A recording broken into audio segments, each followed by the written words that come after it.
നമ്മൾ ആഗ്രഹിക്കുന്നത് പോലെ ആയിരിക്കണമെന്നില്ല ദൈവം പ്രവർത്തിക്കുന്നത്. ദൈവം നമ്മൾ പോകുന്ന വഴിയിലൂടെ തന്നെ നടക്കണമെന്നുമില്ല. അതാണ് യോഹന്നാനെ കർത്താവ് കൃത്യമായിട്ട് പഠിപ്പിക്കുന്നത്. നമ്മൾ മനസ്സിലാകേണ്ടത്, നമ്മൾ പ്രാർത്ഥിച്ചു കഴിയുമ്പോൾ ഇത് തന്നെ നടക്കണമെന്ന് ദൈവത്തെ നിർബന്ധിക്കരുത് എന്നുള്ളതാണ്. നമ്മൾ ഈ നിർബന്ധമാണ് പ്രാർത്ഥനയിൽ. ദൈവത്തെ നിർബന്ധിച്ച് എൻ്റെ ആഗ്രഹത്തിനനുസരിച്ച് നടത്തുക, അതാണ് ഇപ്പോൾ നമ്മൾ ചെയ്തുകൊണ്ടിരിക്കുന്നത്.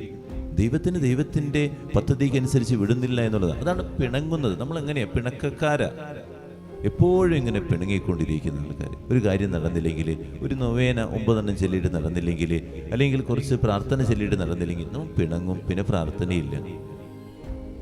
എന്നിൽ ഇടർച്ചയില്ലാത്തവൻ ഭാഗ്യവാൻ എന്നാണ് പറയുക. അതുകൊണ്ട് എൻ്റെ കാര്യം നടന്നില്ലെങ്കിൽ ഇടരാതിരിക്കൂ എന്നുള്ളതാണ്. അപ്പോൾ ഇടരാതെ ദൈവത്തിൻ്റെ കൂടെ നടന്ന് ദൈവത്തിൽ വിശ്വസിച്ച് ആഴപ്പെട്ട് പോകാൻ എനിക്ക് പറ്റിക്കഴിഞ്ഞാൽ എൻ്റെ ജീവിതത്തിൽ എനിക്ക് ഭാഗ്യമുണ്ടാകുന്നു.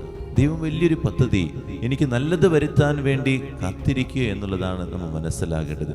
അതുകൊണ്ട് നമ്മൾ ആഗ്രഹിക്കുന്നത് പോലെ ആയിരിക്കണമെന്നില്ല ദൈവം പ്രവർത്തിക്കുന്നത്. 2, ദൈവത്തെ നിർബന്ധിക്കാതിരിക്കുക. പ്രാർത്ഥനയിൽ ഇങ്ങനെ നിർബന്ധിക്കാനല്ല നമ്മൾ വരുന്നത്. ദൈവത്തിൻ്റെ ഹിതം എന്നിൽ നിറവേറണമെന്ന് പ്രാർത്ഥിക്കാനാണ് നമ്മളിവിടെ വരുന്നത്. പ്രാർത്ഥിക്കാം.